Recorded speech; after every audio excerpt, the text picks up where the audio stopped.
Here, we grew up for the first, until I was like 8, we lived in Phoenix. And then my stepdad dragged us out to this dirty little town outside of Phoenix called Casa Grande, which means house big. Didn't know it at the time, but it doesn't really help me now either. So I went out there, and it was like a copper mining town, and everybody's dad worked at a copper mine. And so there was nothing to do. It was all desert, and my mom, semi-negligent mother, means well, but you know, she had... Mom, I hope you're not... Yeah, no, she's a sweetheart.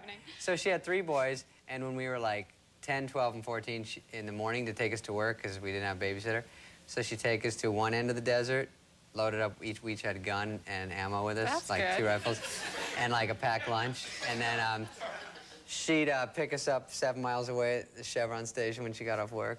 So you walked through the desert with guns? Yeah, and then so I go, Where'd you shoot? Mom, what are we supposed to do? She goes, shoot things, shoot around. And I go, this is right out of Dr. Spock, I'm sure. I'm 10. Right. And I'm loaded up with an 870 Wingmaster. So I get it, and then I go, but isn't that a little dangerous? She goes, you got your back, teen. I'll see you at 5.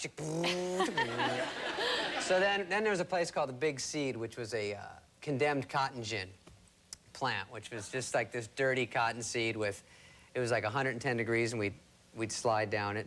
But the downside to the Big Seed, if there could be one, was that there was a air pocket, so 2 little kids got sucked in there and suffocated. Oh, and so my mom would take us there on the weekend, like only if we were good. And she'd pull up, and she's like, it's all chained up, condemned. She's like, out.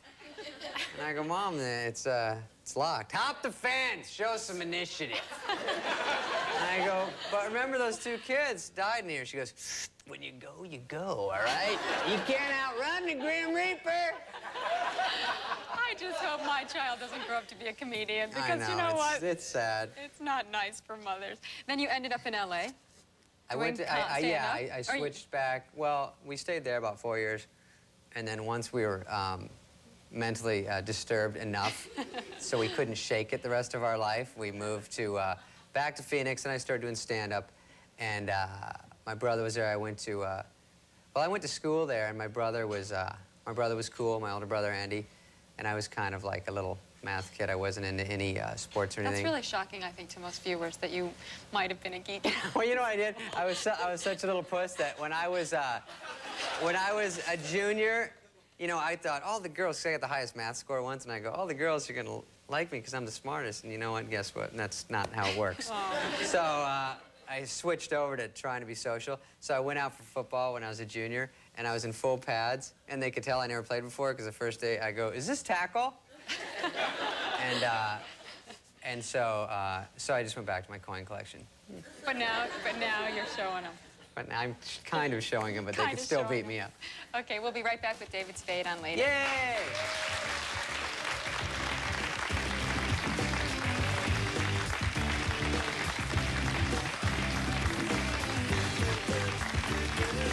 If that helps you sleep at night.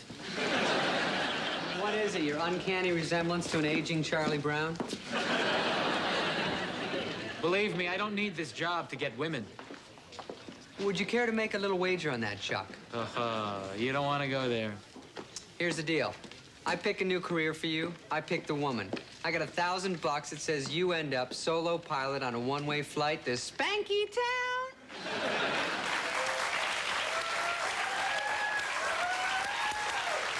I'm Cindy Crawford, and I'm here with David Spade on later. Talking about your new show, Just Shoot Me. Oh, yes, Just Shoot Me. That was a clip from it, right? Yeah, that was a clip from it. I think you tell me it's your clip. It's my show. No, it was a clip from it. Is it fun? I mean, how is it doing TV, like a sitcom, compared to doing Saturday Night Live? Well, it was weird. You know, I did Saturday Night Live for 6 years, and that is about, people say, why'd you leave or whatever, but it's about as much as anyone can take. It's a rough show. I think that's generally known. The schedule is that it's a tough schedule. You've been on there a few times, and you know what it's like. And to do that every week, and actually to think and to write every week, that's the hard part, just to write every week constantly. So getting off that...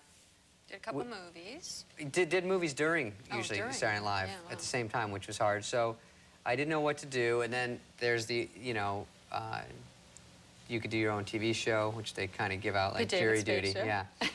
And, but, you know, the upside to that is saying you have your own TV show, but the downside is I didn't know any writers that I liked that were available. They're all contracted out, and no one had a good idea for it. And I didn't want to just say, you know, just do my own show. And I thought, you know, the show came up where it's a good cast already, it's a good network, and it's a good writing staff. And I thought, you kind of sometimes have to put the ego back and just go, you know, I should just be in something good, hopefully. Well, I also think it would take some pressure off you. In a Right, way. and I don't want to be 80-hour weeks like Tim Allen and Paul Reiser and those guys. So I just thought, why don't I just get in a show? If it's funny, I can be funny. That's all I really want to do anyway. So are you doing any of your own writing at all? I mean, do you get to improv? Well, they let me throw stuff in. And that's the hardest part, is I'm not responsible for only my own writing, which I always have been. Even in Tommy Boy, they let me write, even in movies. So this is the first time it's like I'm just an actor. So we're trying to work it out where I can build in my persona, because it's really, I can't ask anyone else to do that because I kind of think of it myself. Right, and I think that probably originally it was presented to you as a barely expanded version of what you'd done on Saturday Night Well, Live. the last thing I would have done, honestly, was a secretary and her assistant. That's all I've ever done, and I said, that's the only thing I can't You've done be. a Gap Girl, quite And I've done a Gap convincingly, Girl. I might So I add. said, I can't be a Gap Girl or these things, and this is the only place you could plug me in. And so I just said, if I have to do that, let's make it as loose as possible. I wanted to be more like a Barney Fife I tough just think guy. it's funny because I know you a little bit, and your interests, where like this is some headed. guys with models, it must be funny playing a guy who works at not a model agency, but a magazine where all these models are traipsing in Yeah. and out all day long, and you're kind of always scurrying after them. Yeah, and there's an upside to that. I'm sure there is. I'm sure there's a very big upside. Anyway, we'll be right back with David Spade.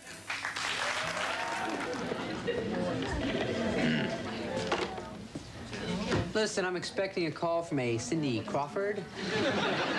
Yeah, you tell Crawdaddy I'm a little swamped today, so dinner's looking iffy. What if the governor calls?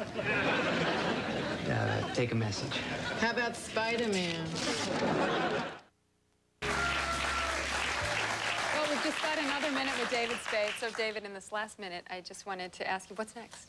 Well, we did those Just Shoot Me's, and if that comes back next year, we'll do that show again.